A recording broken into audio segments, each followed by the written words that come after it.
Assalamualaikum warahmatullahi wabarakatuh. Innal hamdalillah nahmaduhu wa nasta'inuhu wa nastaghfiruh wa na'udzu billahi min shururi anfusina wa min sayyiati a'malina. Man yahdihillahu fala mudilla lahu wa man yudlil fala hadiya lahu. Asyhadu an la ilaha illallah wahdahu la syarika lah wa asyhadu anna Muhammadan abduhu wa rasuluh sallallahu alaihi wa ala alihi wa ashabihi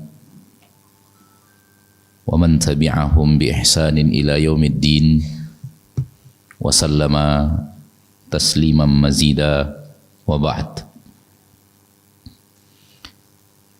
Pertama-tama sekali, mari kita bersyukur kepada Allah yang masih menghidupkan kita di atas Islam dan semoga mewafatkan kita di atas iman. Salawat beserta salam kepada Nabi Muhammad bin Abdullah, Sayyidina wa Habibina wa Syafi'ina sallallahu alaihi wa ala alihi wasallam. Ma'asyiral muslimin, ma'asyiral muslimat, al-hadirin wal hadirat, al-musyahidin wal musyahidat dimanapun anda berada, rahimani wa rahimakumullah.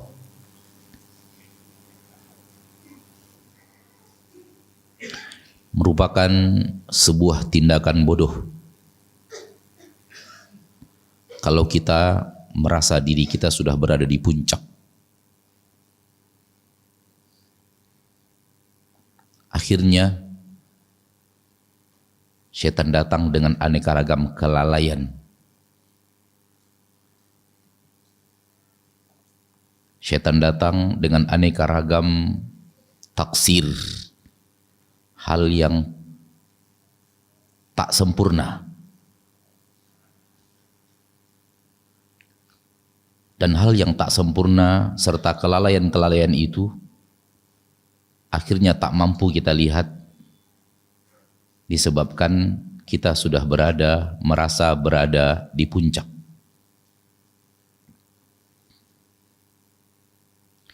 Itulah mungkin bahasa ringkas inti kajian kita pada malam yang berbahagia ini. Wallahi, nasihat untuk diri saya sendiri sebelum menjadi nasihat untuk saudaraku, saudariku, al-hadirin wal hadirat, dan para pemirsa yang menyaksikan acara ini melalui media yang dimudahkan Allah kepada kita semuanya. Hati-hati dengan perangkap iblis. Logika Anda takkan bisa berhadapan dengan logika iblis. Pengalaman hidupmu takkan mampu manakala dihadapkan kepada pengalaman hidup iblis. Sekedar kemampuan diri tak bisa. Bukankah Nabi Adam telah ia keluarkan dari surga? Siapa diri kita dibanding Nabi Adam yang telah Allah ajarkan ilmu-ilmu yang sangat banyak? Tak ada manusia di permukaan bumi ini sekarang ini yang secara ilmu dan ketakwaan melebihi Nabi Adam.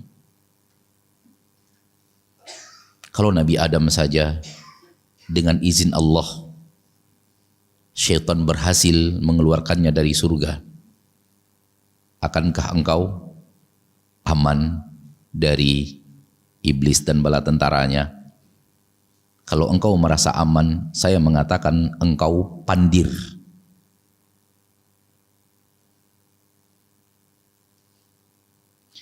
Izinkan saya untuk menggunakan kalimat-kalimat sedikit ekstrim dan tidak ada maksud kecuali nasihat. Dan tidak ada maksud menuding individu namun ilmiah. Di antara kebodohan kuadrat adalah orang yang tak mengerti dan dia tak merasa dia tak mengerti. Tak tahu, namun merasa tahu.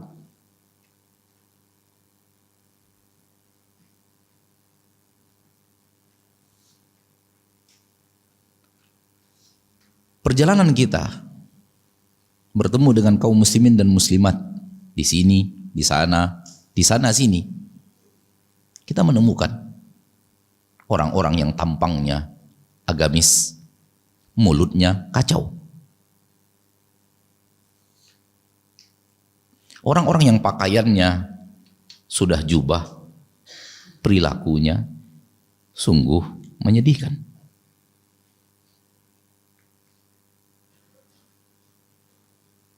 Tak sesuai tampilan zohir dengan setelah kita bergaul mengetahui apa dan bagaimana.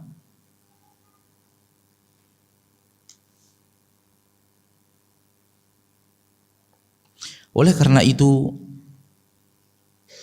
izinkan pada kesempatan yang berbahagia ini saya berusaha untuk menasihati diri sendiri. Karena agama ini nasihat. Agama ini perbaikan diri, bukan perbaikan orang lain. Camkan itu baik-baik, wahai orang-orang yang belajar agama. Karena iblis datang kepada sebahagian orang yang belajar agama untuk mengkritik orang lain. Bukan belajar agama untuk mengkritik dirinya sendiri. Berhasil iblis melencengkan sedikit gerak langkahmu di titik ini, selamat, engkau terjebak dalam aneka ragam permainan iblis setelahnya.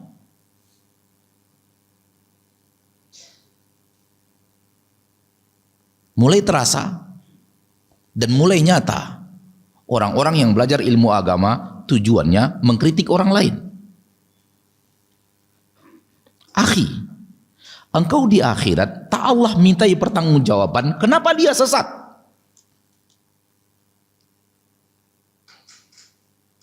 Yang Allah minta kepadamu pertanggungjawaban adalah kenapa engkau berbuat maksiat.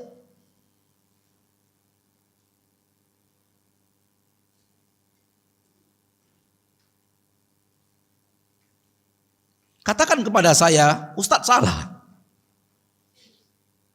Kita diskusi sampai selesai.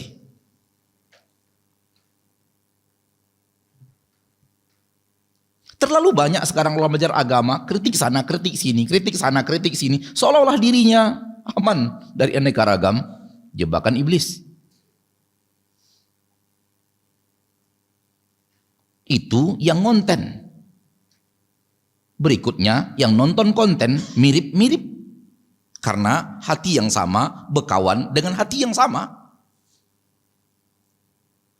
Inna tuyura ala ashkaliha taqa'u. Burung hanya akan berkawan dengan yang sejenis dengan burung itu. Hobi pengkritik mencari konten kritik. Setelah itu nebarkan konten kritik.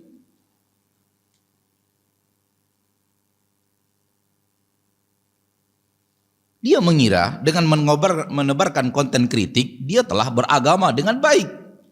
Saya bertanya, baik apanya?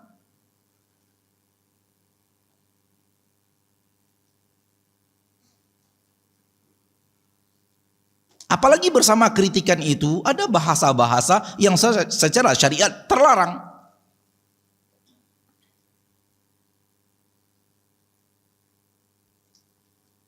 Sudahlah kerjaanmu mengkritik, bahasamu bahasa siap untuk dikritik. Oleh orang awam saja tahu itu bukan bahasa ahli ilmu. Itu bukan bahasa orang yang berusaha berjalan di atas siratim mustaqim.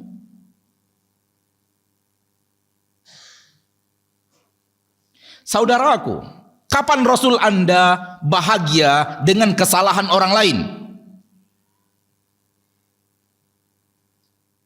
Tunjukkan kepada aku satu kisah dari Rasul Anda tercinta bahagia melihat kesalahan orang lain.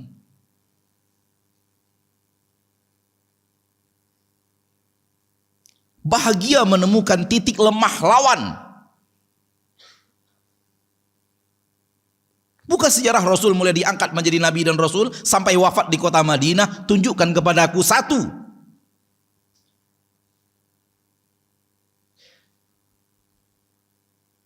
Lalu siapa yang kita contoh? Siapa yang kita tiru?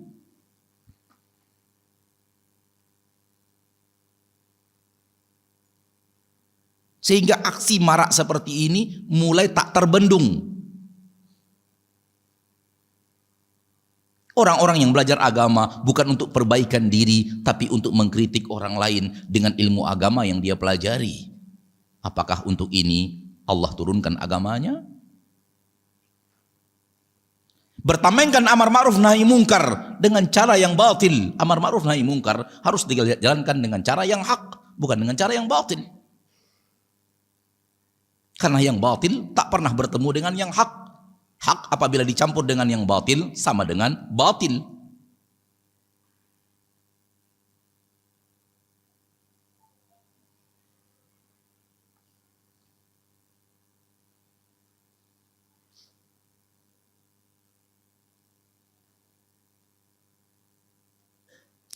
Saudaraku, saudariku, hadir kebahagiaan di dalam diri ini, hadir kebahagiaan di dalam hati ini manakala melihat perubahan yang sangat banyak secara penampilan zahir.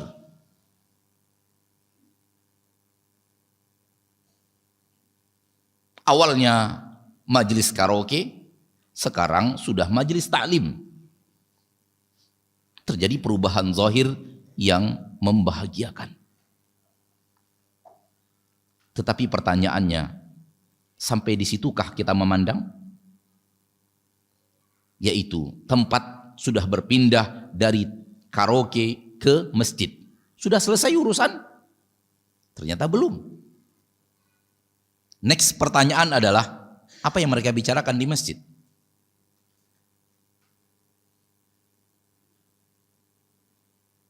Mereka ngomong apa? Ketika ngumpul, bicarakan apa? Tema bahasan apa?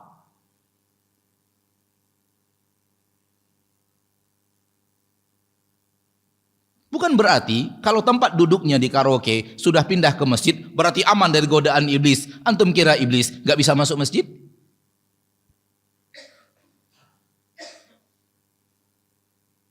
Antum kira syaitan tak bisa masuk di majlis-majlis yang berada di masjid? Pintu aman. Apabila pintu masjid sudah ditutup, aman dari iblis atau dari syaitan yang mau masuk?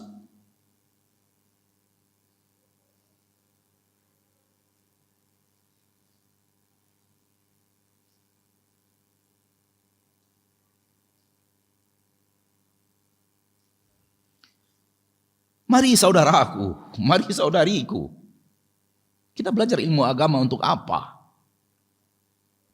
Kita belajar ilmu agama agar kita sendiri. Belajar ilmu agama agar kita sendiri berjalan di atas ilmu agama yang kita pelajari.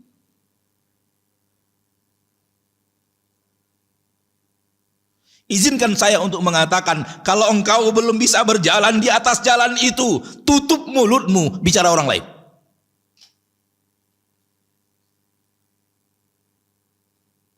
Kalau ngurus diri sendiri saja nggak becus, ingin ngurus orang lain, yang benar saja.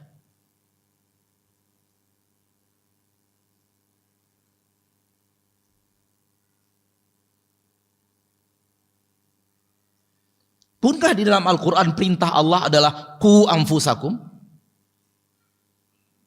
Bukan qu ghairakum?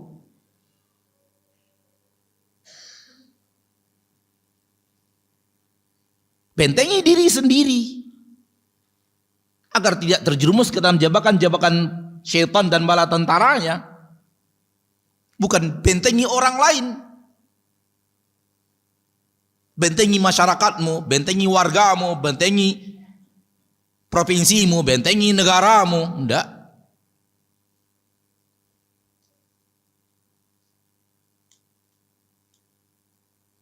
Pertanyaannya, sekuat apa kita membangun benteng pertahanan dengan permusuhan kita dengan syaitan?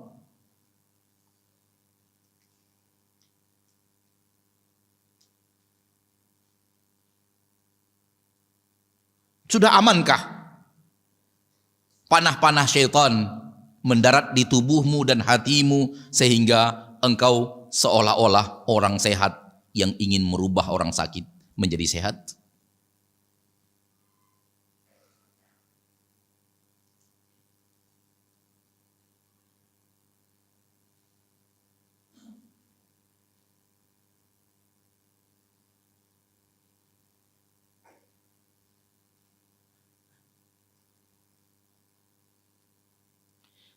Duduk seorang anak bersama ayahnya dari ulama terdahulu di sebuah masjid. Lalu mereka belajar ilmu agama. Ayah mengajarkan kepada anak, anak belajar dari ayahnya.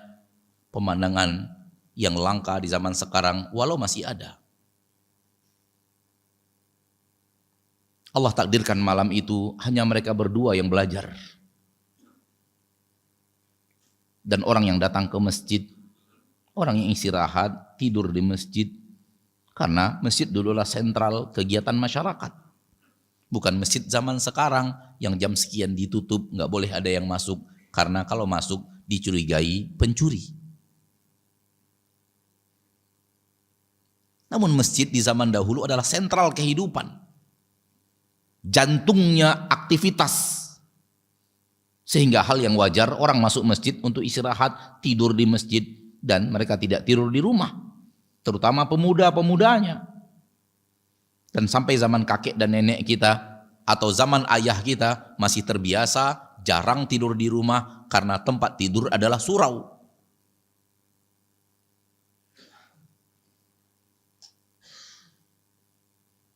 Intinya malam itu hanya mereka berdua yang belajar. Kemudian mereka istirahat, bangun, sholat, belajar lagi. Dan tak ada orang yang melakukan itu kecuali mereka berdua. Yang lainnya tidur sampai mendekati waktu subuh. Alhasil, di akhir menjelang waktu subuh si anak berkata kepada ayahnya, "Ayahanda, untuk apa orang yang datang ke masjid kalau cuma untuk tidur doang?" Rasa-rasanya sebuah ungkapan yang lumrah bagi orang yang masuk masjid beribadah, sholat, belajar, menghafal, memahami, lalu orang di sekitarnya tidur. Dan tak seorang pun yang melakukan aktivitas itu sampai mendekati waktu menjelang subuh. Terlontarlah kata-kata seperti yang telah kita sampaikan. Wallahi kata-kata ini begitu ringan kalau seandainya ditanyakan dengan takaran kata-kata zaman sekarang. Tahu apa kata si ayah? "Anakku, engkau tidur seperti mereka. Lebih aku sukai daripada engkau belajar dan mulutmu menyakiti mereka."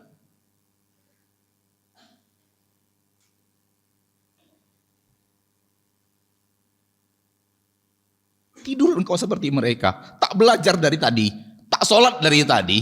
Dan engkau selamatkan lisanmu dari menyakiti saudara muslim yang tidur di masjid ini. Lebih aku cintai itu. Jangan engkau belajar. Belajar itu untuk memperbaiki diri, bukan untuk memperbaiki orang lain.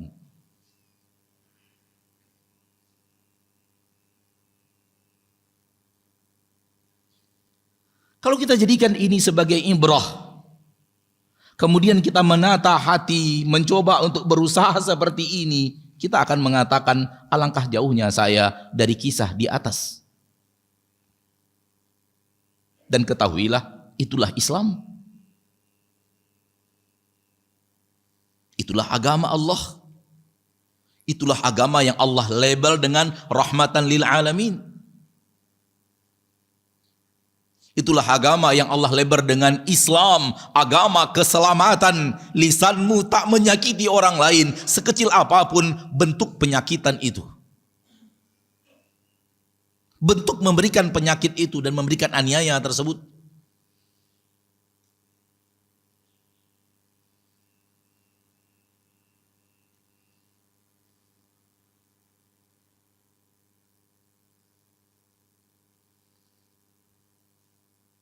Alangkah banyaknya rumus agama kita tahu.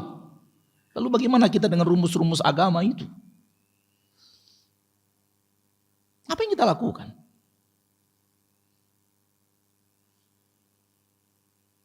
Apakah belajar ilmu agama hanya sekedar tahu, setelah tahu, selesai? Apakah belajar ilmu agama untuk sekedar belajar ilmu agama dan habis?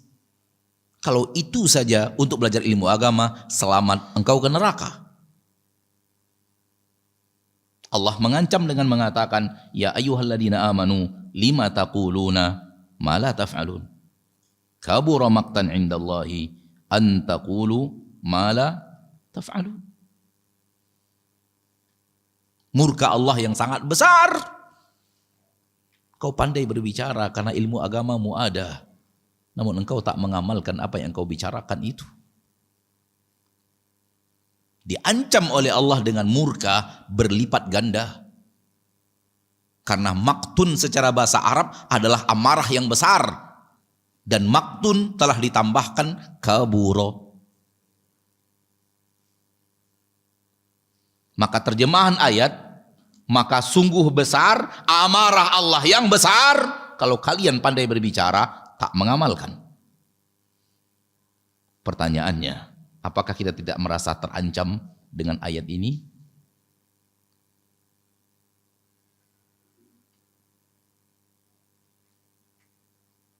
Atau ayat ini mengancam orang lain? Tak, kita.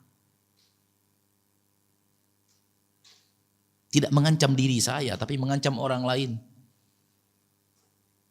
Mengancam pelaku maksiat. Yang tahu haram tapi tetap menjalankan maksiat di sana, di sini. Orang-orang yang dugem di malam hari, orang-orang yang disko, di lantai disko. Hanya merekakah yang diancam oleh Allah dengan kabura maqtan indallahi an taqulu ma la taf'alun? Atau jauh lebih luas daripada itu ancaman tersebut?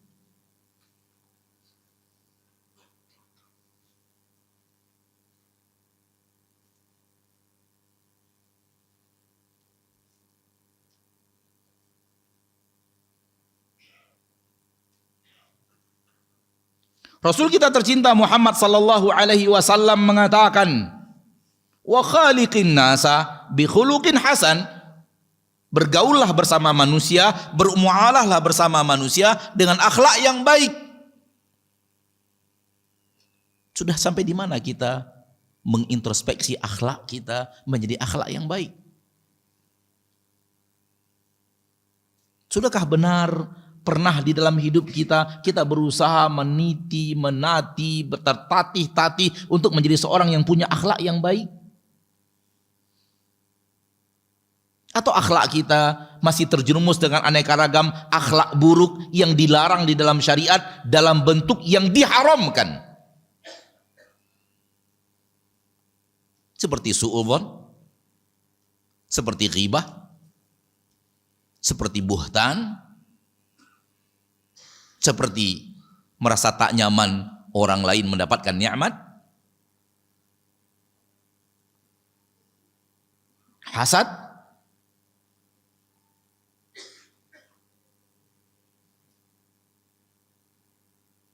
belum lagi soal emosi, sejauh mana kita bisa kontrol emosi, sejauh mana kita bisa sabar, sejauh mana kita bisa qanaah, sejauh mana kita bisa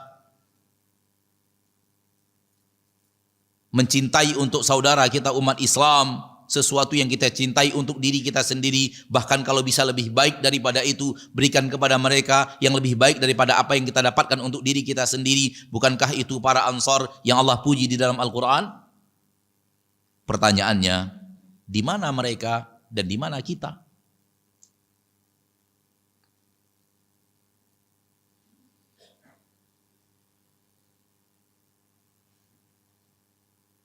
Kalau kita buka lembaran ulama terdahulu yang kita sebut ulama salaf, Yang kita menisbatkan diri kepada mereka dengan yakin bahwa itulah manhaj yang benar.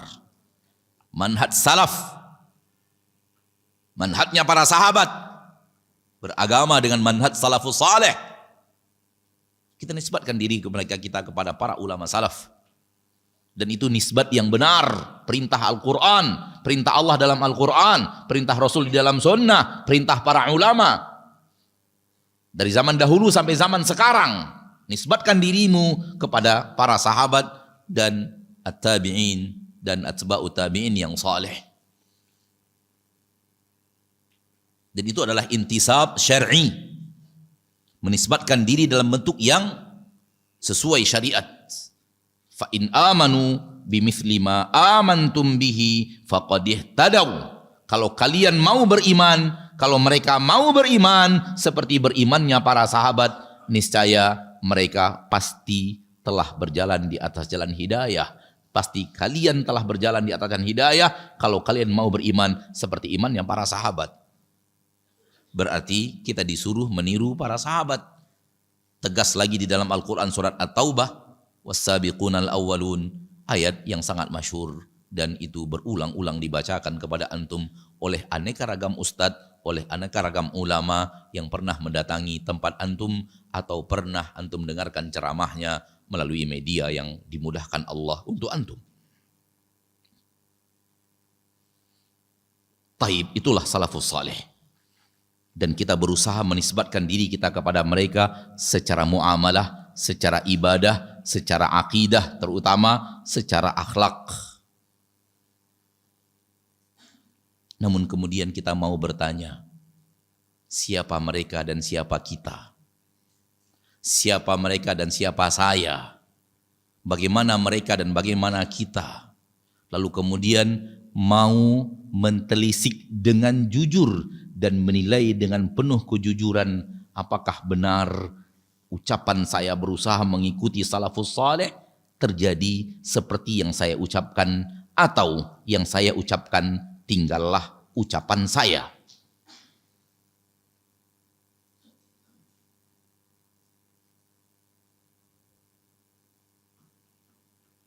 Wallahi, kalau ini kita renungkan dengan baik, kalau ini kita introspeksi dengan baik, kalau ini kita telisik dengan jujur, saya mengatakan malu kita mengucapkan saya mengikuti salafus saleh.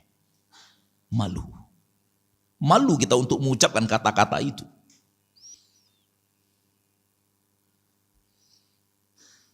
Itu yang saya rasakan. Tapi ya harus diucapkan. Umat harus tahu beragama itu mengikuti salafus saleh, bukan dikarang sendiri. Diwajibkan untuk muhajirin dan ansar, bukan dikarang-karang pemahamannya dan cara mengamalkannya. Dikarang-karang metode agamanya, metode manhaj harus ikut salafus saleh. Tidak, Anda sesat. Dan sudah banyak alhamdulillah di negeri yang kita cintai ini, kaum muslimin dan muslimat yang menyadari beragama harus mengikuti agamanya Nabi dan para sahabat. Ketika para sahabat itu hidup dan harus mengikuti pola agama mereka, tak boleh dibuat pola sendiri. Alhamdulillah. Dan ucapan-ucapan saya adalah orang yang mengikuti salafus saleh, manhajnya manhaj salafus saleh sudah banyak dari sebelumnya dan sebelumnya, mudah-mudahan semakin banyak dan semakin banyak. Kita bahagia dan gembira seperti yang tadi kita katakan di awal. Akan tetapi hati-hati, oh hati-hati, iblis tak semudah itu menyerah.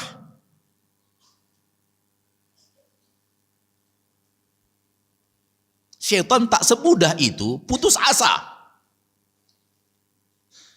Tahukah engkau saudaraku, saudariku, kaum muslimin dan muslimat, kalau engkau belum wafat husnul khatimah, iblis belum putus asa. Iblis masih memiliki harapan untuk membuatmu melenceng dari jalan yang lurus dan tak mendapatkan husnul khatimah itu.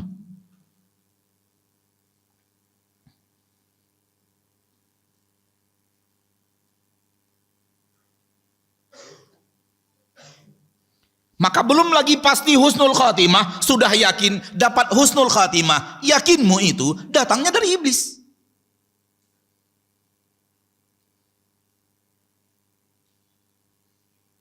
Bukan dari kesolehan. Karena iblis ingin memberikan kepadamu amani, sesuatu yang kau hayalkan luar biasa enak, agar dia membuat engkau terbuai dan lupa yang salah yang kau lakukan minggu per minggu, bulan per bulan.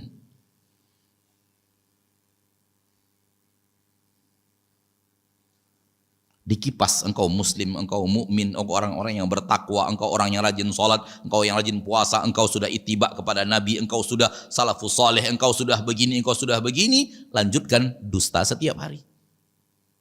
Lanjutkan ghibah setiap hari. Lanjutkan suudzon kepada manusia.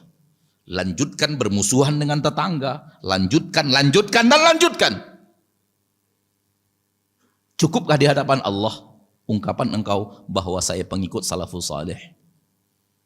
Apakah di akhir yang akan Allah nilai adalah mulutmu atau amalmu?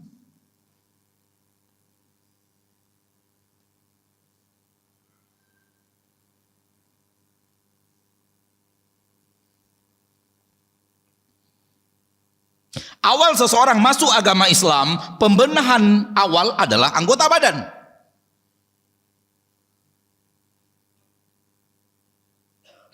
Terjadi perubahan dalam anggota badan. Itu namanya muslim. Anggota badannya awal tak sholat menjadi sholat. Anggota badan awalnya tak puasa menjadi puasa. Anggota badannya awalnya tak menutup aurat menjadi menutup aurat.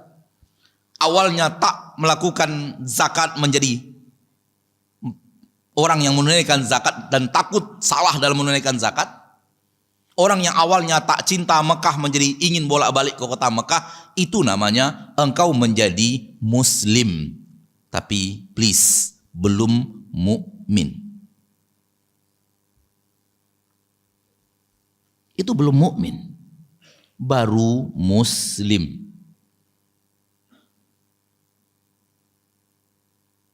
Iblis akan kipas-kipas, engkau mukmin, sehingga berhenti di titik itu dan tidak bergerak ke menjadi orang yang beriman.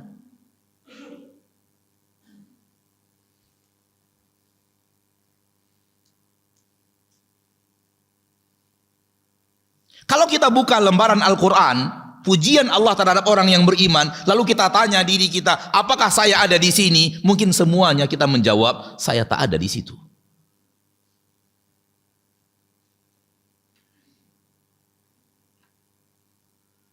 Mungkin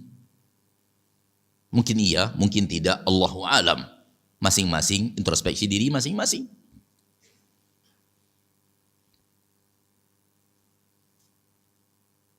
Karena tugas kita adalah introspeksi diri masing-masing, tidak introspeksi orang lain. Seperti yang saya katakan tadi, maksud dan tujuan ini adalah menasihati diri saya sendiri. Wallahi, diri saya sendiri. Jangan antum kira ini pesanan orang lain. Tak. Ini pesan saya kepada diri saya. Dan saya ingin pesan saya kepada diri saya juga saya sampaikan kepada Anda, saudaraku, saudariku yang hadir, yang menyaksikan, karena saya mencintai Anda. Cintai untuk saudaramu apa yang kau cintai untuk dirimu sendiri.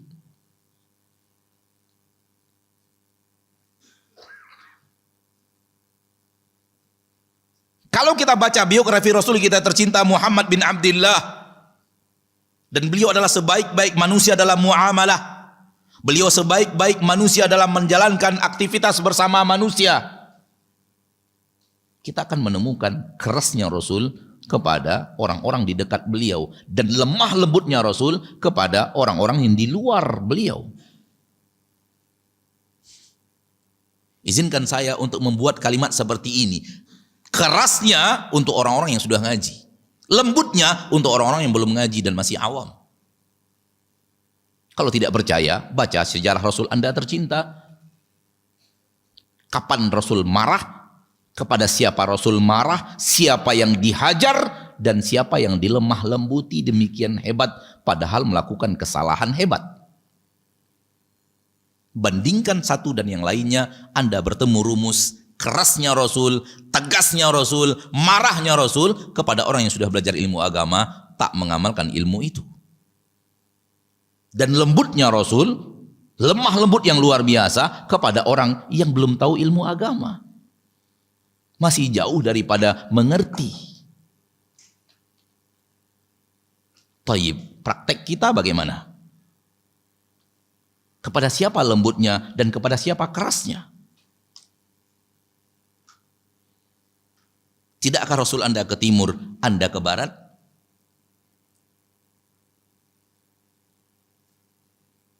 Kalau sudah teman, tutup mata dengan kesalahan teman.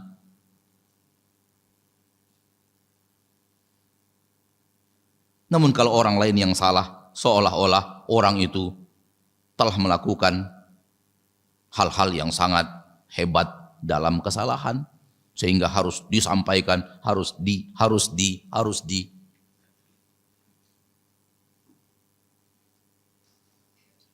Engkau tegur orang lain, saya tidak bicara antum, saya bicara ada orang lain yang saya ingin tuju bicara, tapi bukan antum insya Allah. Engkau tegur orang lain karena tak berjubah, temanmu berbuat riba, engkau diam?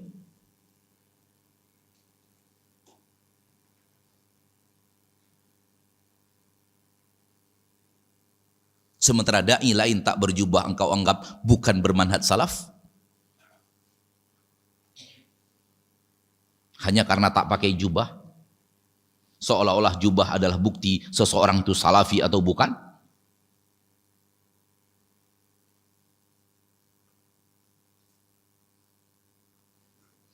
Maka awal seorang masuk agama Islam, yang terjadi perubahan dalam dirinya adalah perubahan bentuk zahir badannya. Seperti yang tadi saya katakan, dia masuk agama Islam dengan bersyahadat, dia jauhi syirik, dia jauhi kufur, kemudian dia mulai sholat, dia mulai puasa, dia mulai zakat, mulai berhaji, dan mulai nampak perubahan-perubahan zahir, mulai dari jenggot, celana cingkrang, jubah, cadar, baju yang longgar, terutama wanita, jilbab yang longgar terutama wanita. Saudaraku, itu masih muslim, belum mukmin.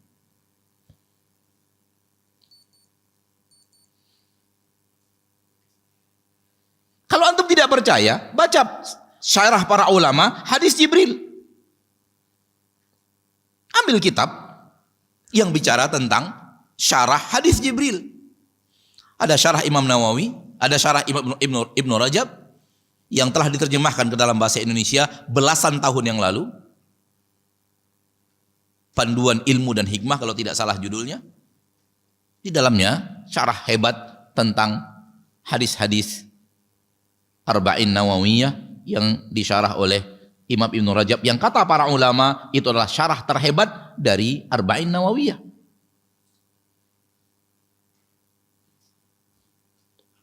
Kita lanjutkan insya Allah setelah kita sholat isya berjamaah.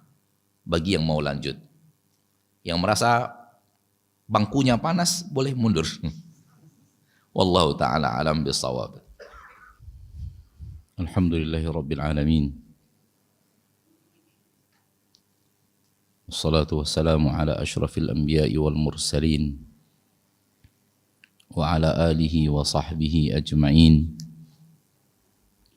Asyhadu an la ilaha illallah wahdahu la syarika lah wa asyhadu anna Muhammadan abduhu wa rasuluh sallallahu alaihi wa ala alihi wa ashabihi wa man tabi'ahum bi ihsanin ila yaumiddin wa sallama tasliman mazida. Amma ba'd.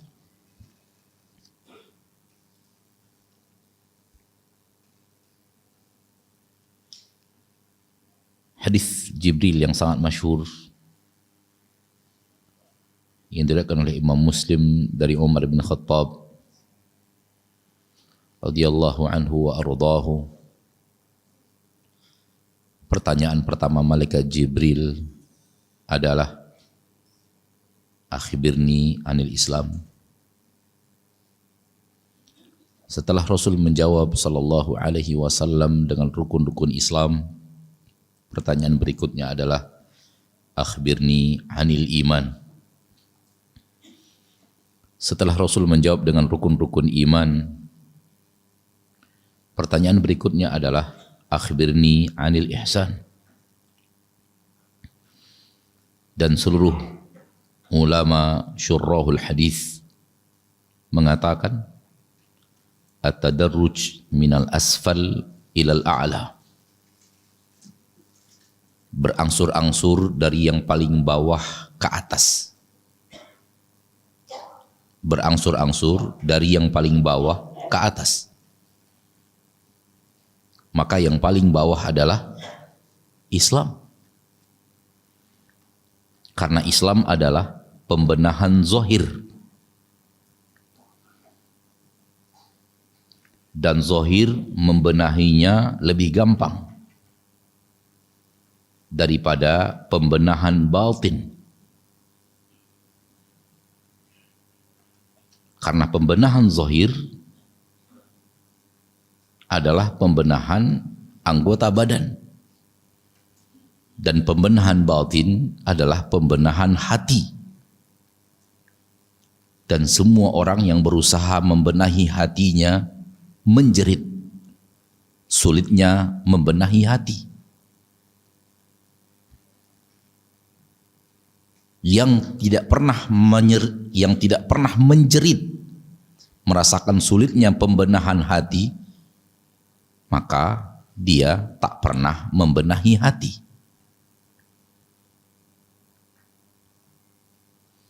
Ulama-ulama besar ternama dunia menjerit saking sulitnya dan susahnya membenahi hati. Dan itulah dia iman yang ada di dalam akhbirni anil iman. Dan orang yang beriman seperti yang ditanyakan dan dijawab oleh Nabi tercinta sallallahu alaihi wasallam disebutnya mukmin.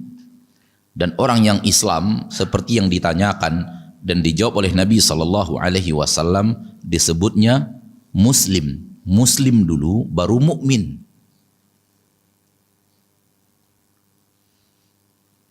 Dan manakala keimanan itu semakin hebat dan semakin hebat, maka puncak keimanan itu adalah ihsan. Dan orang yang sudah sampai kepada derajat ihsan disebut muhsin. Begitu lebih kurang tafsiran singkat atau syarah singkat dari syarah panjangnya para ulama tentang hadis ini. Manusia pertama kali melakukan pembenahan zahir. Setelah pembenahan zahir, melangkah kepada pembenahan yang lebih sulit, bernama pembenahan hati. Setelah dapat pembenahan hati, melangkah kepada yang lebih sulit, yaitu merasa selalu dipantau Allah, tiada waktu tanpa pantauan. Dan ini jenjang yang sangat tinggi daripada jenjang keimanan.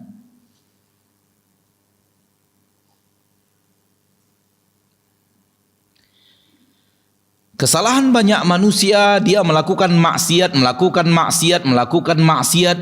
Ketika dia mendengar Allah berfirman, ya ayyuhalladzina amanu, dia mengira dia yang dipanggil, padahal bukan.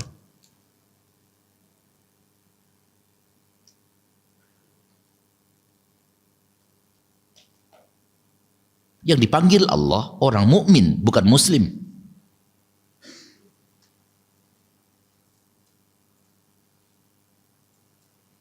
Oleh karena itu, orang muslim ketika puasa begitu saja, bukan puasanya orang yang beriman. Kenapa? Dia tak termasuk dalam panggilan ilahi.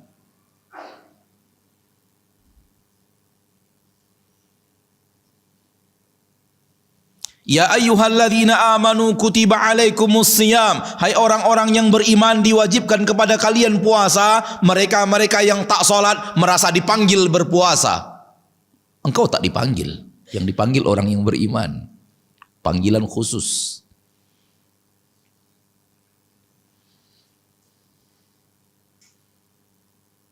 Memang kepadamu diwajibkan berpuasa. Benar diwajibkan. Namun Allah memanggil keimanan, bukan keislaman.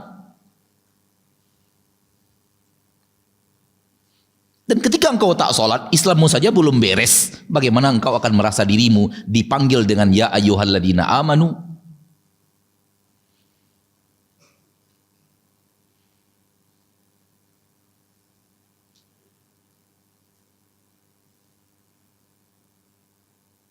Oleh karena itu, ketika yang dipanggil orang-orang yang beriman, hanya orang yang beriman yang bisa benar-benar berpuasa. Ketika dia berpuasa dari makan dan minum dan syahwat wanita, dia puasa juga dengan lidahnya, puasa juga dengan matanya, puasa juga dengan telinganya, puasa juga dengan aneka ragam, bahkan puasa kepada hal-hal yang menjaga hati, jangan sampai hati itu berbuat maksiat. Inilah dia puasanya orang-orang yang beriman. Inilah dia hadis Nabi SAW, man shoma ramadhana imanan. Namun ketika yang tidak beriman berpuasa, ya lihatlah puasa orang yang tidak beriman.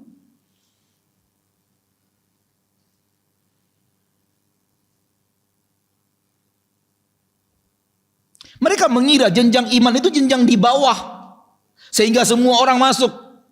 No, tidak. Masuk dulu ke Islam.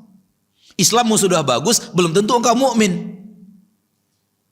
Engkau sudah muslim, tapi belum tentu mukmin. Karena iman derajat di atas Islam. Oleh karena itu, wanita yang tidak menutup aurat dia mengatakan saya mukminah, mukminah dari mana?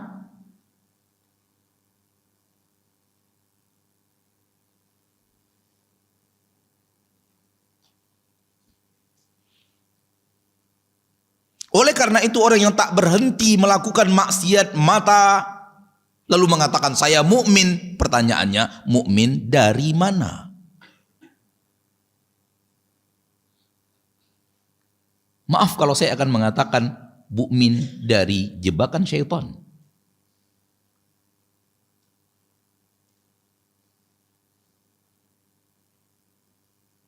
Orang yang beriman tak begitu. Orang yang beriman, yang iman sudah masuk ke dalam dadanya, tak demikian. Matanya akan dijaga, telinganya akan dijaga, lisannya akan dijaga, kaki dan tangannya akan dijaga, bahkan dia menjaga yang lebih halus daripada semua itu. Kenapa? Karena hatinya sudah masuk ke dalam hati itu keimanan. Bukankah semua kita tahu hadis Nabi tercinta, iman adalah rajanya seluruh anggota badan. Apabila hati adalah rajanya seluruh anggota badan, apabila hati itu baik, baik seluruh anggota badan. Kalau hati itu rusak, rusak seluruh anggota badan. Maka hati itu adalah rajanya anggota badan. Ketika hati sudah dipenuhi oleh iman, otomatis anggota-anggota hati yang bernama anggota badan akan menjadi anggota-anggota yang beriman karena rajanya telah beriman, bernama hati. Otomatis mata menjadi mata orang yang beriman, telinga menjadi telinga orang yang beriman, lisan menjadi lisan orang yang beriman, kaki dan tangan demikian, akhlak demikian, budi pekerti demikian.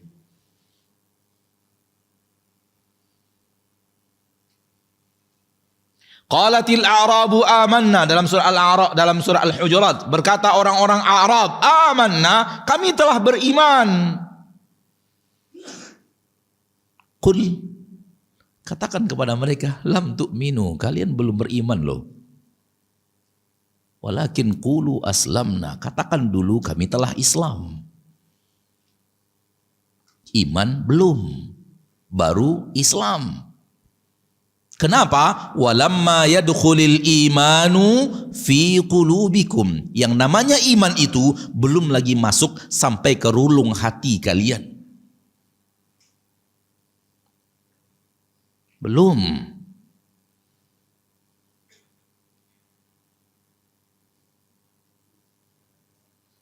Hal yang patut kita khawatirkan, apakah saya terancam dengan ayat ini atau tidak?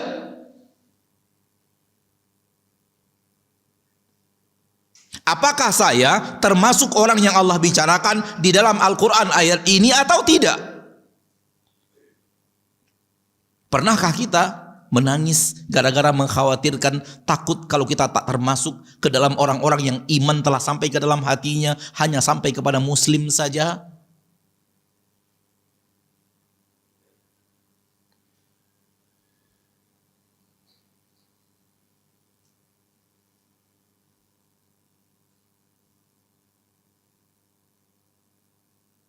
Jangan kita katakan hanya mereka yang masih muslim belum mukmin, saya mah sudah mukmin.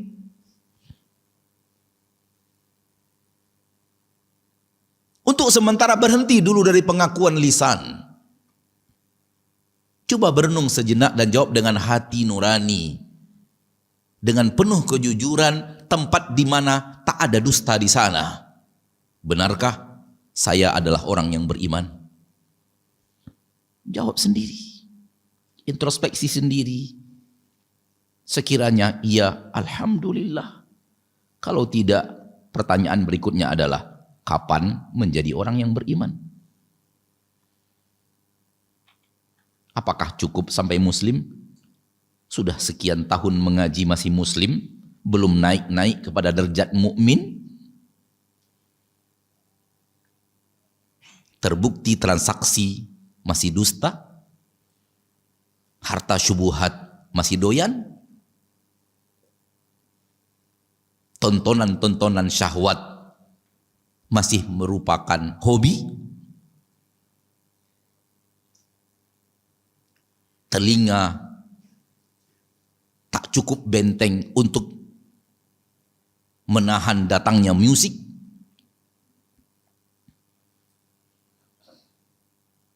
Lisan tak cukup benteng untuk bicara aib orang lain? Bahkan kaki terkadang masih melangkah ke tempat yang dia tahu tempat itu sebenarnya tak boleh didatangi.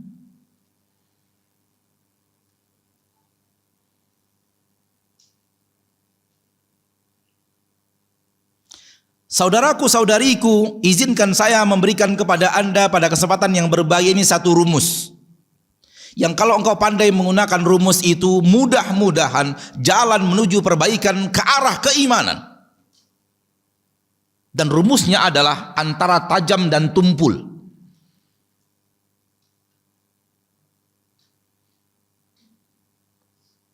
Apa yang harus Anda tajamkan, kemana harus ditajamkan, dan apa yang harus Anda tumpulkan, dan kemana harus ditumpulkan. Salah pasang tajam dan tumpul berakibat fatal. Benar pemasangannya, insya Allah selamat.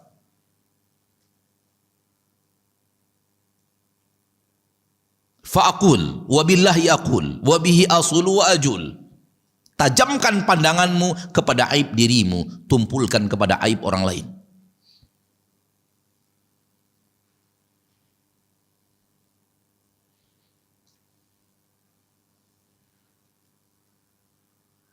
Jangan terbalik. Tajamnya ke orang lain, tumpulnya ke diri sendiri. Bukan itu jalan orang yang beriman.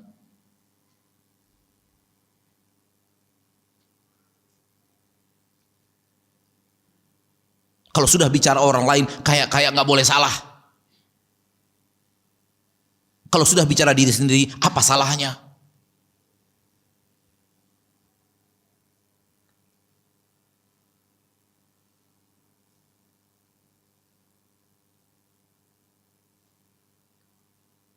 Tajamkan aib diri sendiri.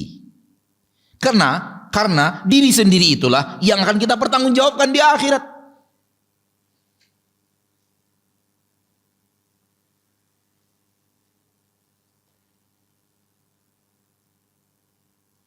Sejauh mana saya dengan mata saya? Sejauh mana saya dengan telinga saya? Sejauh mana saya dengan lisan saya? Alangkah banyaknya dan sulitnya menjaga maksiat lisan. Sejauh mana saya dengan apa yang saya ambil, apa yang saya berikan, apa yang saya tanda tangani? Sejauh mana saya dengan langkah-langkah saya setiap hari, setiap pekan, setiap bulan?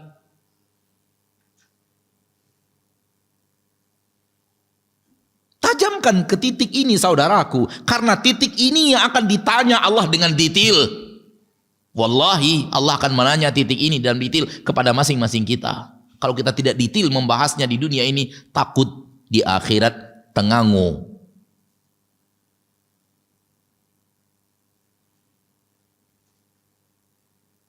Terperangah. Ternyata pertanyaan Allah detail. Dan kita tak pernah introspeksi diri detail. Kita tahu Umar mengatakan hasibu anfusakum qabla an tuhasabu, tapi kita tidak detail dalam menghisap. Sementara Umar detail dalam menghisap dirinya. Sampai detailnya Umar mengalahkan Abu Bakar.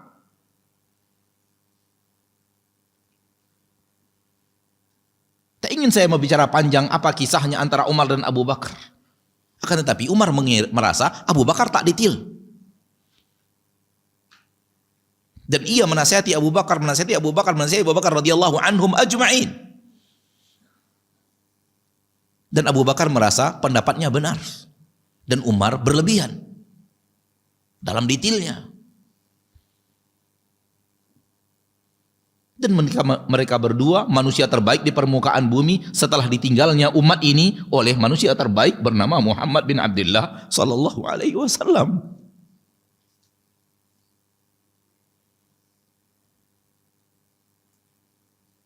Hasibu anfusakum yang dikatakan Umar detail dengan polanya Umar, bukan dengan pola kita.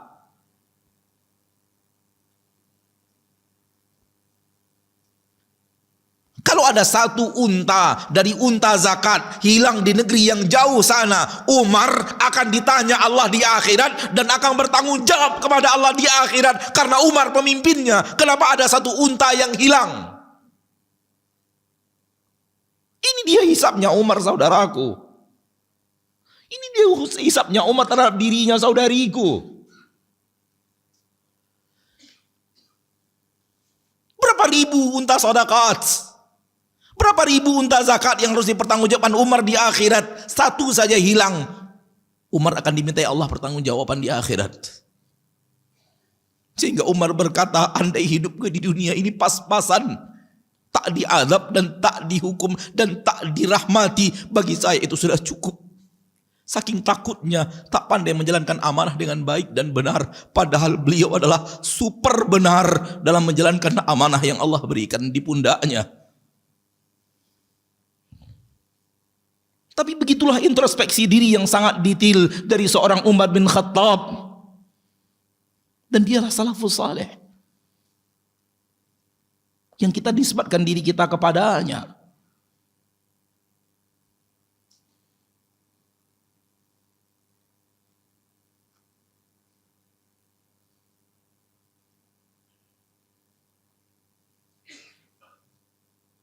Kalau kita detailkan hisab diri kita kepada diri kita, wallahi saya tak tahu berapa yang akan terbongkar dari kekurangan yang harus kita perbaiki dalam diri kita sendiri.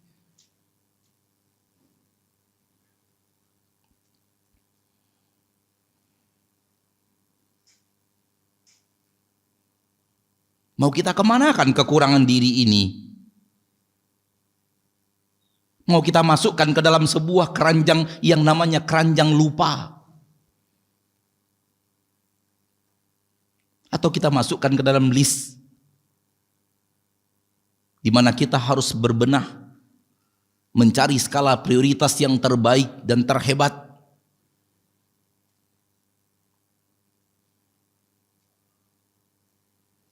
Ataukah kita masukkan ke dalam keranjang yang namanya keranjang abaikan?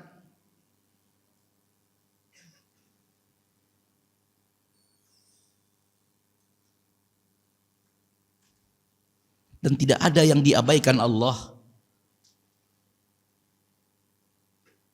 Fataral mujrimina mushfiqina mimma fihi wa yaquluna ya wailatana ma li hadzal kitabi la yughadiru saghiratan wala kabiratan illa ahsaha.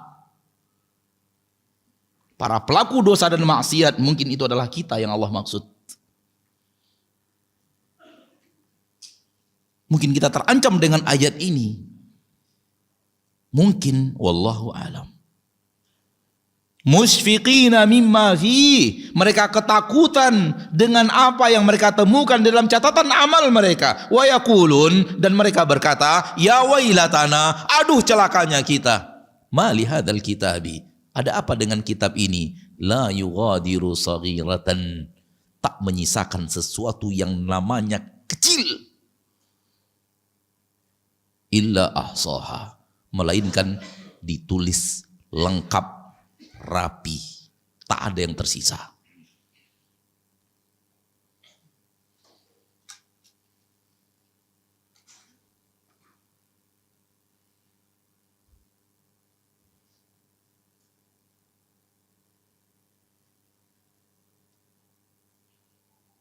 Kalau kita tidak menghisap detail, takutnya ketajaman kita terhadap diri kita tak lagi tajam, dia akan tumpul. Dan kalau dia tumpul, artinya tajamnya kepada yang lain.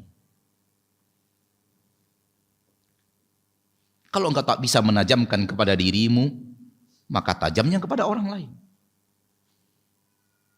Tak bisa menolak, karena hidupmu antara tajam dan tumpul.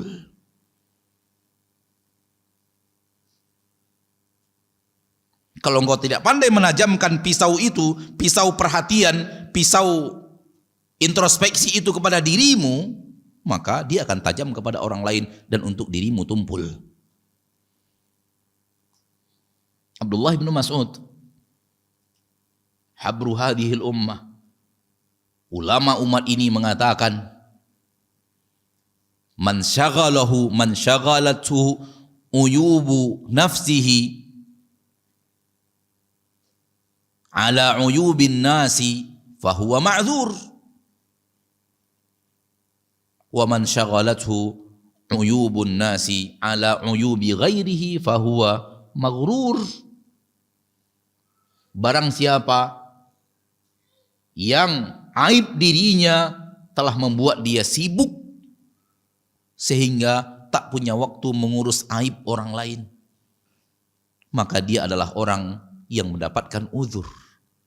Namun barang siapa yang sibuk dirinya mengurus aib orang lain sehingga tak punya waktu untuk mengurus aib dirinya sendiri, dialah orang yang tertipu.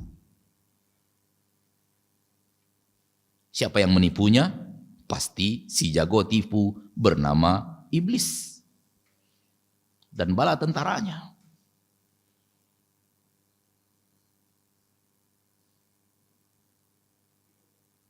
Ayo, mau kita tajamkan kemana?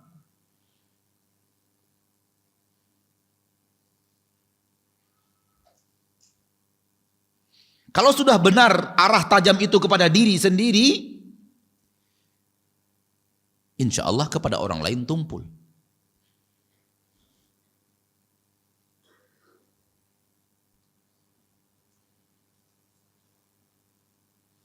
Karena hanya ada tajam dan tumpul. Kalau tajamnya ke sini, tumpulnya ke sana.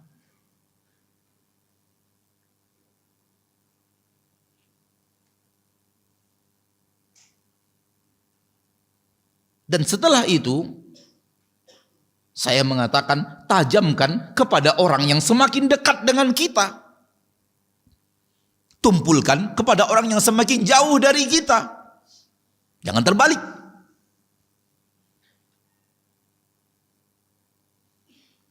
Oleh karena itu lihat firman Allah, ya ayyuhalladzina amanu qu anfusakum wa ahlikum. Siapa ahlikum? Orang yang terdekat dengan kita.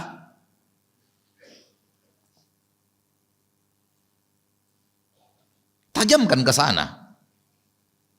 Bukan tajam untuk cari-cari kesalahan.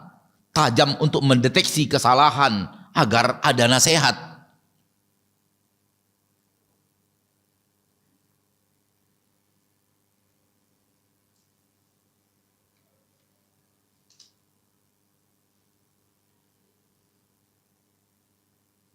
Oleh karena itu, kenapa Rasul marah kepada para sahabat dan tak pernah marah kepada orang awam?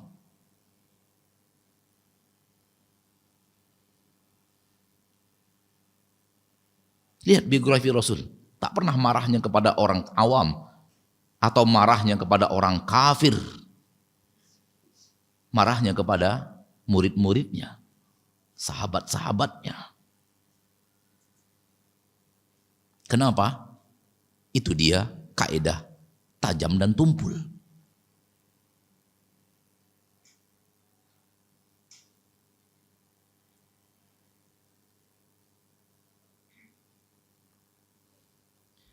Muslim adalah pembenahan anggota luar, sementara mukmin pembenahan batin hati. Muslim adalah pembenahan tampilan luar, sementara mukmin adalah pembenahan yang ada di dalam. Dan ada di dalam itu berubah-ubah. Tak bisa permanen dalam satu kondisi dan situasi. Semua orang tahu itu. Muslim pembenahan zahir, nampak oleh manusia, sementara mukmin pembenahan sesuatu yang tak terlihat oleh mata.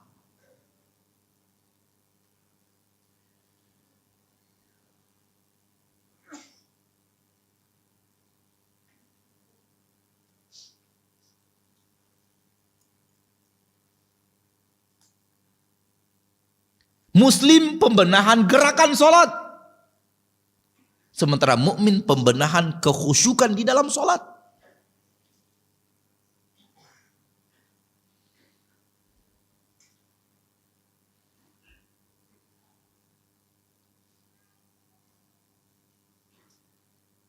Percaya tidak percaya, hadis ini adalah hadis yang masyhur, yang sering kita dengarkan, dibacakan kepada kita berulang kali oleh ustadz-ustadz kita, yang diriwayatkan oleh Imam Tirmidzi dan hadisnya sahih dari Abi Dzar Al-Ghifari. Rasulullah SAW bersabda, ittaqillaha haitsu ma kunt. Bertakwalah kepada Allah dimanapun kamu berada. Ini takwa orang yang beriman. Dimanapun dia berada, dia bertakwa. Nampak oleh orang dia bertakwa, tak nampak oleh orang dia bertakwa juga. Takwa kepada Allah di dalam kesendirian dan juga takwa kepada Allah di saat ada orang di sekitarnya. Jangan ada orang di sekitar kita, kita tak lihat, setelah tak ada orang baru kita lihat. Ini namanya muslim, bukan mukmin.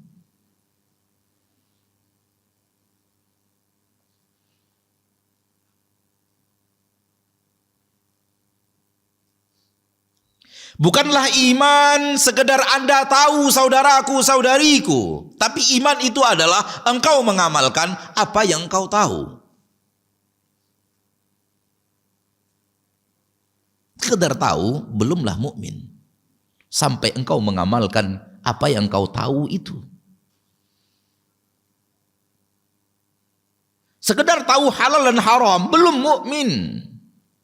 Sampai engkau benar-benar sesuai dengan halal dan haram itu. Sampai kau berjalan di atas jalan itu.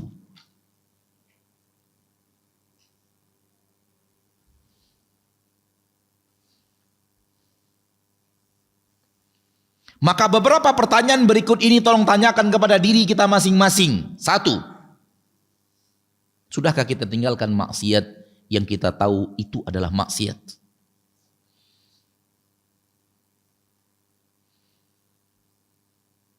Jangan katakan saya mukmin tapi maksiat jalan, itu bukan orang mukmin.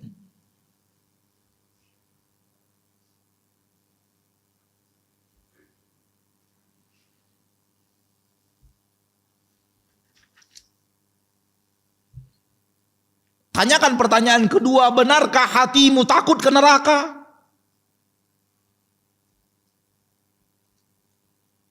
atau sekedar tahu neraka dan azab neraka? Bukan takut neraka. Beda antara takut dan tahu. Kalau ingin antum aplikasi yang benar dalam takut adalah di luar ada harimau. Silahkan keluar kalau berani. Itu dia aplikasi yang benar soal takut. Karena antum takut kepada harimau, nggak berani keluar pintu. Pintu dikunci rapat-rapat. Kenapa? Takut harimau, ada harimau di luar. Itu dia yang namanya takut. Adapun Anda tak takut harimau, ada harimau di luar, lalu Anda keluar juga, itu namanya tak takut. Namanya apa? Berani. Namun Anda tahu di luar ada harimau. Sebenarnya engkau dirimu yang mana? Tahu atau takut? Soal neraka. Jawab sendiri. Introspeksi sendiri. Muhasabah sendiri. Karena di akhirat kita pun dihisab sendiri-sendiri.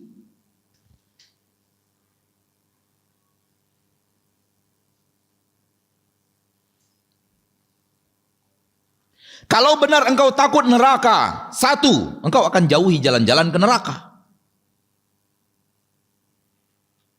Ada jalan ke neraka di mata, ada jalan ke neraka di telinga, ada jalan ke neraka di lidah, ada jalan ke neraka di tangan, ada jalan ke neraka di kaki, ada jalan ke neraka di hati, ada jalan ke neraka di kulit, ada jalan ke neraka di hidung, ada jalan ke neraka di harta,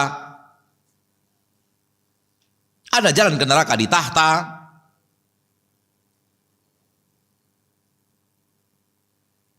Jauhi itu.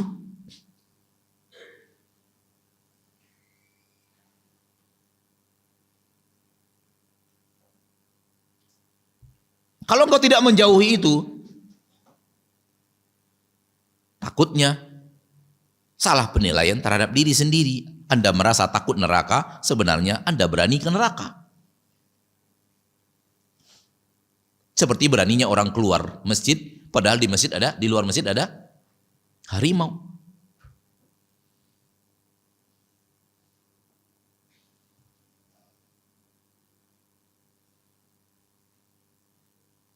Termasuk takut neraka adalah menjauhi tempat-tempat di mana berkumpul di sana indikasi-indikasi manusia penduduk neraka.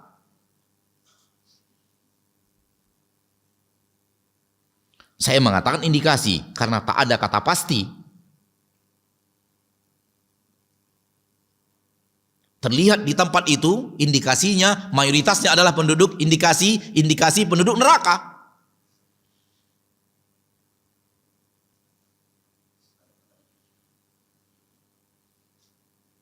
Di zaman sekarang ini terlalu banyak muslim yang hidup tak bisa membedakan ini tempat maksiat atau bukan.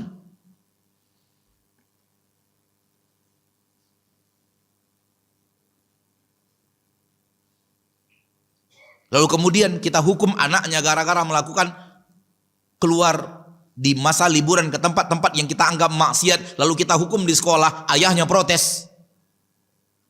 Kenapa dihukum anak saya Ustadz? Kan dia pergi bersama tantenya, kan dia pergi bersama omnya, mahramnya, dia pergi bersama saya, kok dihukum? Saya saja membolehkan, kenapa sekolah menghukum? Tak lagi tahu ini tempat maksiat atau bukan.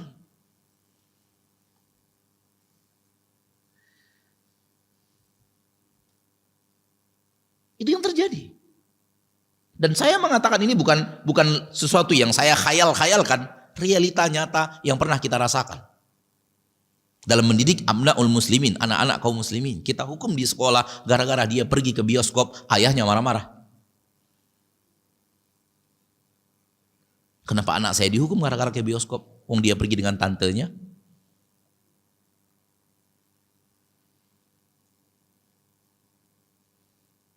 Kita ingin menjauhkan anaknya dari tempat-tempat yang banyak maksiatnya.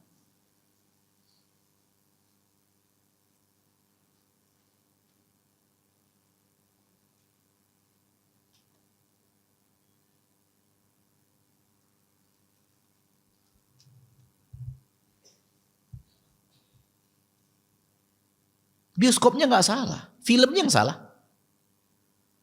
Ada di bioskop itu diputar murotal, rame-rame kita ke sana. Tapi apa yang diputar di sana? Dan siapa yang datang? Dan apa yang ditonton? Dan apa yang dididikkan di sana dalam tontonan-tontonan itu? Itu yang jadi masalah. Bukan bioskopnya. Bioskopnya apa? Gedung. Dia adalah gedung bagaikan gedung-gedung yang lainnya. Tapi al-ibratu bima syuhid. Takarannya adalah pada apa yang disaksikan. Sebagaimana TV. TV juga benda mati. Tak ada hukum pada TV itu sendiri kecuali yang mubah. Namun apa yang disaksikan melalui TV itu yang jadi masalah. Tak faham masalah ini membuat sebagian orang tak mengerti mendudukkan masalah TV. Antara ekstrim dan terlalu serampangan.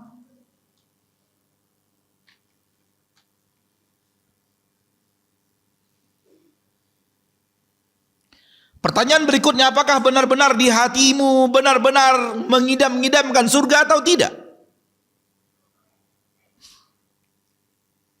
Orang mukmin mengidam-ngidamkan surga. Benar-benar ingin ke surga.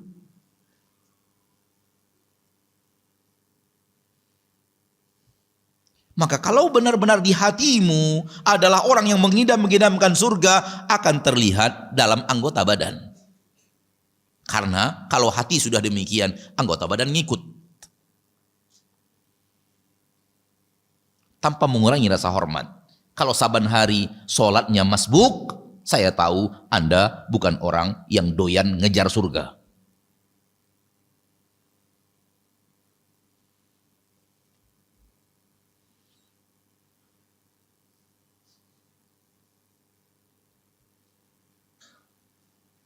Karena pencinta-pencinta surga, masbuk baginya merupakan sebuah aib. Kalau bukan karena tertidur, atau terlalu lama di kamar mandi gara-gara perut sulit untuk dikondisikan, maka tak masbuk.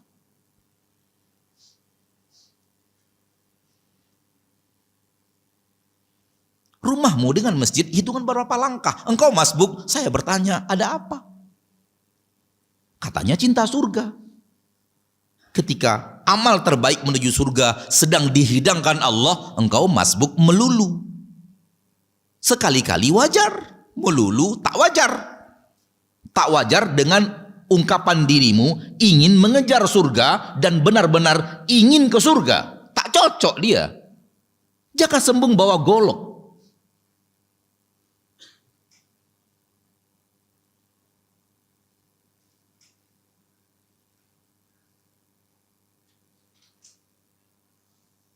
Muhammad bin Sirin, Sa'id bin Musayyib, ulama tabi'in di kota Madinah. Beliau mengatakan, tak pernah azan berkumandang dari masjid ini, yaitu Masjid Nabawi, semenjak 30 tahun yang lalu, melainkan saya sudah di masjid.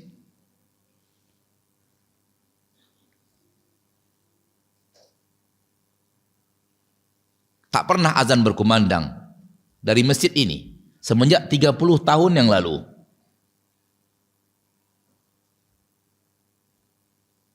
Bukan 3 hari yang lalu. Bukan 3 pekan yang lalu. Bukan 3 bulan yang lalu. Bukan pula 3 tahun yang lalu. Namun 30 tahun yang lalu.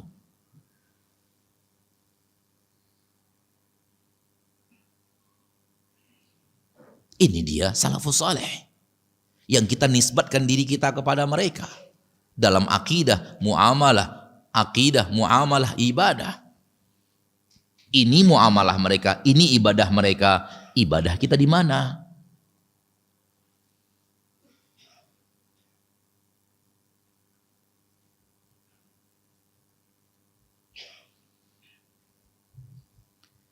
Kalau benar-benar di hatimu benar-benar mencintai surga, yang benar-benar cinta surga, akan terlihat di anggota badanmu berburu. Engkau tak peduli orang lain tak berburu atau tidak, yang penting engkau berburu. Dan engkau merasa pedih di suatu saat engkau Tak seperti yang engkau idam-idamkan dari dirimu. Tapi kalau sudah nyaman, masbuk, bahagia, kalau rakaat pertama imamnya panjang, datangnya pas mau ruku, bahagia. Itu pencinta surga yang mana itu? Saya nggak tahu biografi pencinta surga seperti itu, gitu. Kan biasanya tuh Jumat bacaan imam panjang kan? Bahagia kalau sampai masjid itu imam mau ruku. Bahagia. Terlambat sekian ayat Al-Quran terlambat, engkau bahagia.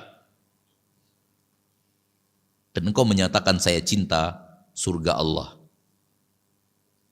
Bukankah itu cinta palsu? Bukankah itu cinta monyet?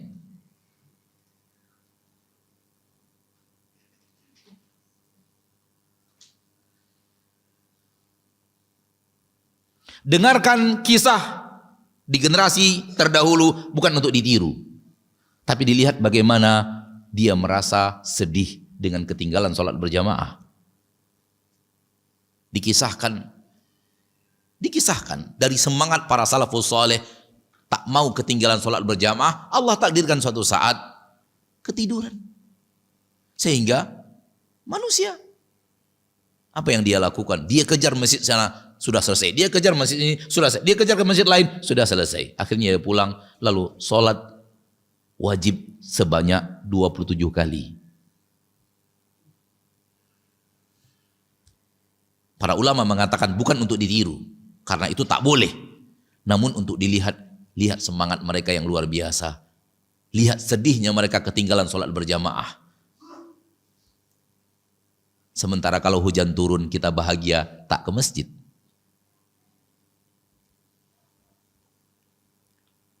Mana suri tauladanmu dan di mana menjadikan mereka suri tauladan yang kau katakan itu?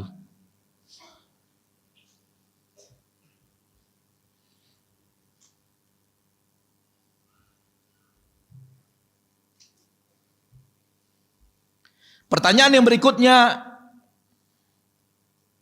sejauh mana engkau telah menunaikan hak-hak manusia yang ada pada dirimu?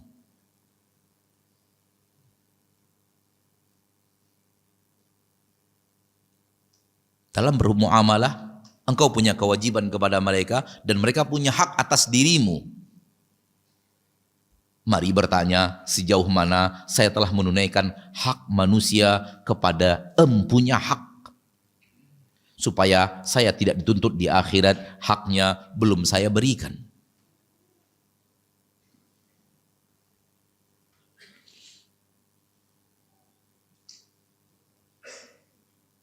Jangan mengerti nuntut haknya kita, tak pandai memberikan haknya orang lain.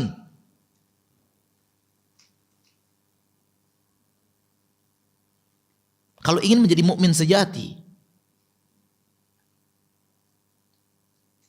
kalau ada niat untuk mengarah ke sana,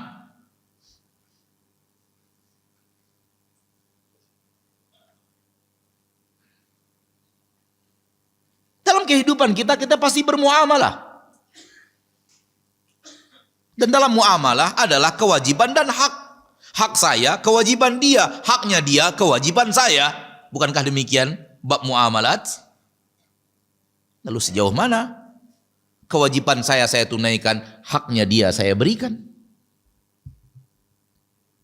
Biografi orang yang beriman lebih banyak haknya yang tidak ditunaikan dibanding dia tidak menunaikan haknya orang lain.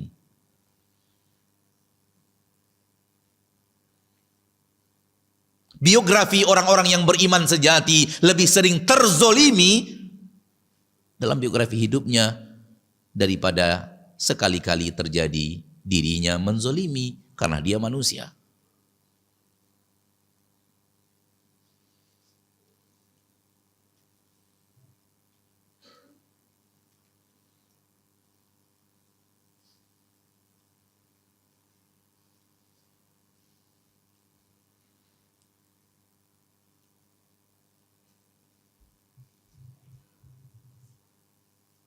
Pertanyaan berikutnya yang keberapa ini?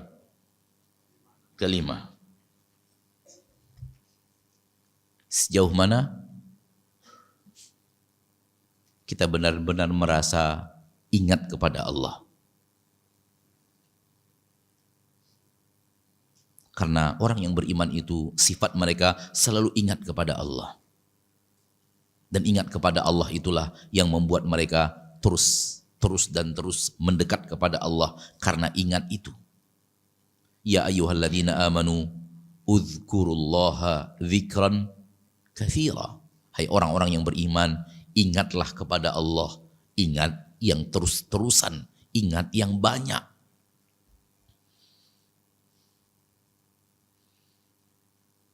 Wala takunu kalladzina nasullaha. Jangan kalian menjadi orang-orang bagaikan orang-orang yang selalu melupakan Allah.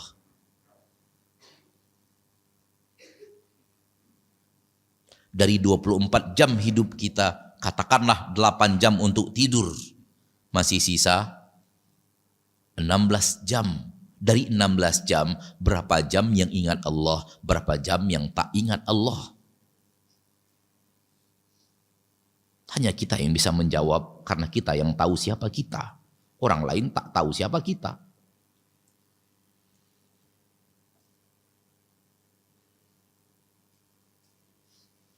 Dan jangan kita merasa bagaikan orang yang beriman, tapi sebenarnya lebih dekat kepada bagaikan orang munafik.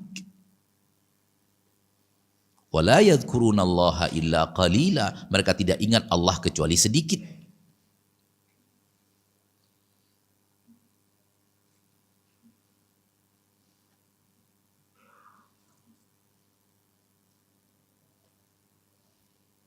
Pertanyaan yang terakhir, walau bukan yang terakhir, sebenarnya masih banyak pertanyaan yang bisa kita ungkapkan, namun hanya sebagai pengingat untuk diri sendiri dan kita semuanya. Wa dzakir fa inna dzikra tanfa'ul mu'minin. Berikan peringatan karena peringatan itu akan bermanfaat kalau di hati orang yang diberikan peringatan ada iman.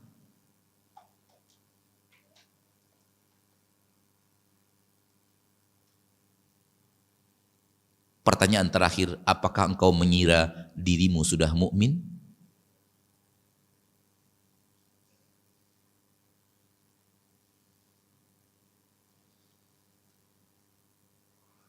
Kalau engkau mengira diri sudah mukmin, itu artinya engkau sudah jauh dari perbuatan dosa.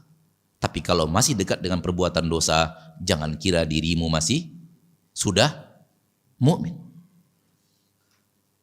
Kalau hari ini berdosa, besok dosa yang sama dilakukan, engkau bukan mukmin. Masih muslim dan boleh jadi fasik.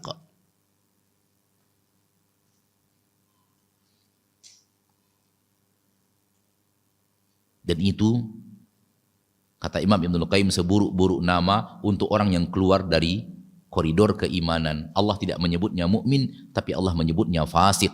Allah menyebutnya zalim. Allah menyebutnya mujrim.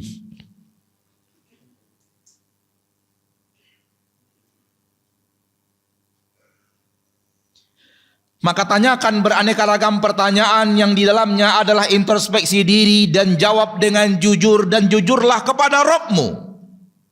Dan jangan bohongi diri sendiri, apalagi membohongi pencipta diri. Tak ada gunanya bohong kepada pencipta diri, dan alangkah pandirnya bohong kepada diri sendiri. Maka jujurlah kepada diri sendiri dan jujurlah kepada pencipta diri kita, yaitu Allah Tabaraka wa Ta'ala. Mulai menata hati, mulai menata amal, mulai menata mata, mulai menata telinga, mulai menata lisan, dan alangkah sulitnya. Mulai menata langkah, mulai menata tangan.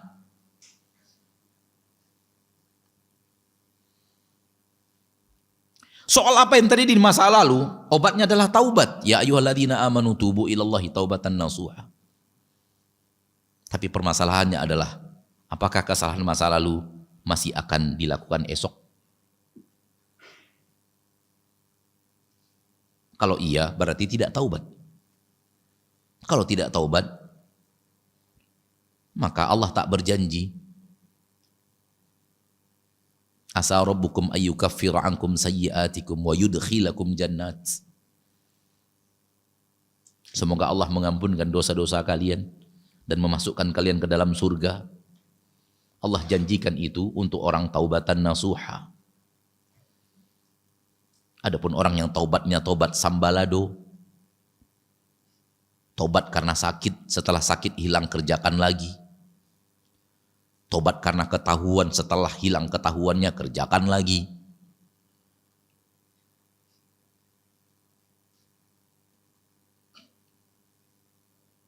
Maka Allah tak menjamin. Karena Allah hanya berjanji untuk orang yang taubat, taubatan nasuha.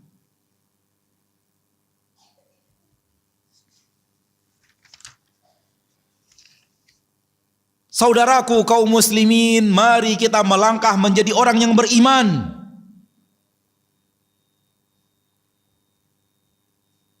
Wahai orang yang berbicara,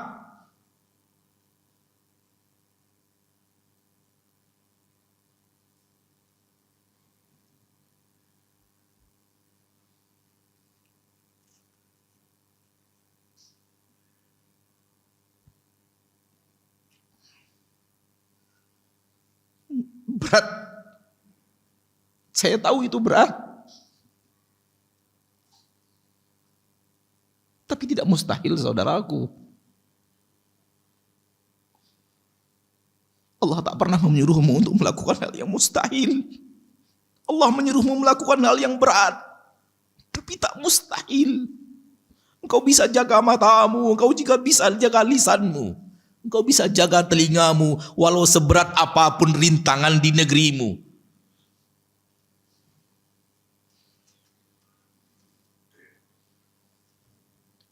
Dahulu para salafus saleh untuk membuat konsekuensi beriman, rela sampai melepaskan nyawanya.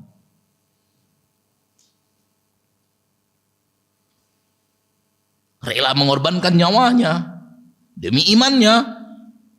Bukankah itu lebih berat dari apa yang sedang Anda rasakan zaman sekarang? Dan sudahkah tantangan imanmu adalah engkau serahkan nyawamu? Insya Allah tak seperti itu. Karena Allah tahu kita lemah. Maka dihidupkan kita di zaman sekarang, tak di zaman dahulu. Kalau dihidupkan kita di zaman Rasul tercinta, kemungkinan mungkin wallahu alam iman setipis kita pengikut Abu Jahal dan bukan pengikut Rasul tercinta. Maka bersyukurlah dihidupkan Allah di zaman yang rintangan keimanannya tipis, tak berat seperti rintangan keimanan Bilal.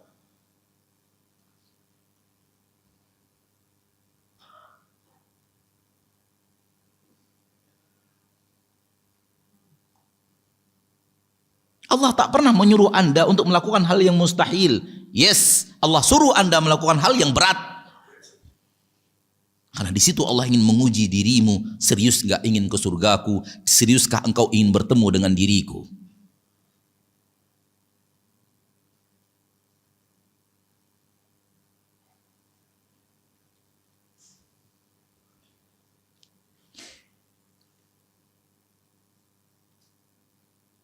Sejauh mana tetangga kita aman dari lisan kita? Sejauh mana guru-guru kita aman dari lisan kita? Sejauh mana sahabat-sahabat kita aman dari lisan kita?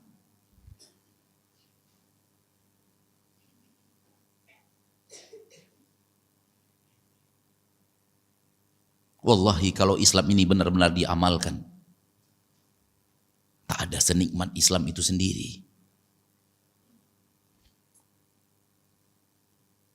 Namun sekarang terlalu banyak yang menjerit, saya pergi ke sana, saya berharap hidup yang lebih baik, ternyata lebih kacau.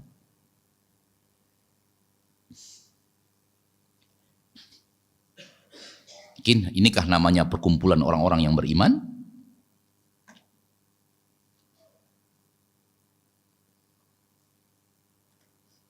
Aqulu qawli hadha wa in uridu illa al-islaha mastata'at wa ma taufiqi illa billah alaihi tawakkalt wa alaihi falyatawakkalul mutawakkilun. Kepada Allah kita bertawakal.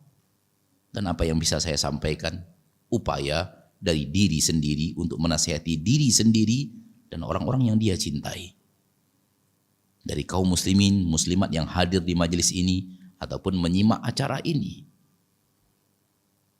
Lebih baik takut di dunia daripada takutnya di akhirat. Lebih baik aman di akhirat dibanding merasa amannya di dunia. Karena para ahli ilmu mengatakan Allah tidak gabungkan kepada orang yang beriman dua rasa takut. Kalau dia takut di dunia berarti aman di akhirat.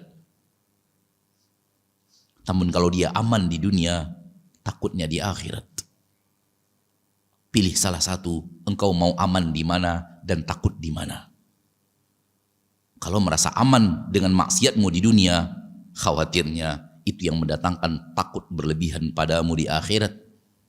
Oleh karena itu, takutlah kepada perbuatanmu sendiri di dunia agar mudah-mudahan di akhirat Allah datangkan keamanan kepadamu dan tidaklah yang menjadikan orang yang beriman kecuali karena takutnya yang luar biasa di dunia. Walladzina hum min adzabi rabbihim musyfiqun dalam surat Al-Ma'arij. Dan orang-orang yang ketika di dunia hidupnya ketakutan dari azab Allah. Sampai di mana kita merasa ketakutan itu? Sampai di mana kita takut? Sampai di mana kita takut terhadap azab Allah yang Allah katakan itulah sifat orang-orang yang beriman. Di antaranya bahkan itu. Ini yang bisa saya sampaikan saudaraku, saudariku kaum muslimin dan muslimat rahimani wa rahimakumullah sebagai usaha untuk tanasuh, memberikan nasihat. Sebagai usaha untuk introspeksi diri dan muhasabah. Khawatirnya beda apa yang kita ucapkan dengan apa yang kita amalkan. Dan ketika itu terjadi, Allah menilai kita pendusta dan bukan orang jujur. Dan tempat pendusta bukanlah surga Allah. Surga Allah untuk orang-orang yang jujur. Innal muttaqina fi jannati wa nahar fi maq'adi sidqin 'inda malikim muqtadir.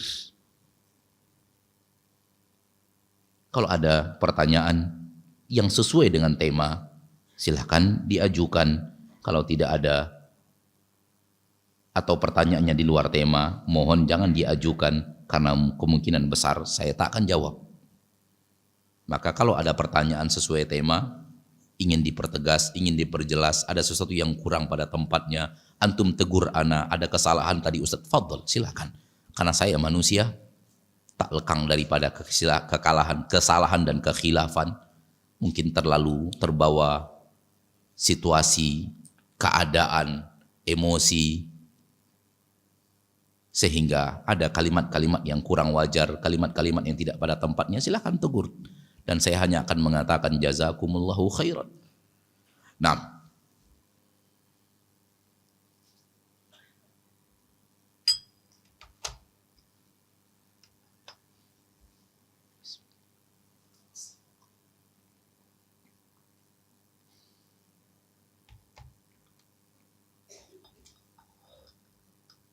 tak ada pertanyaan berjalan ke depan?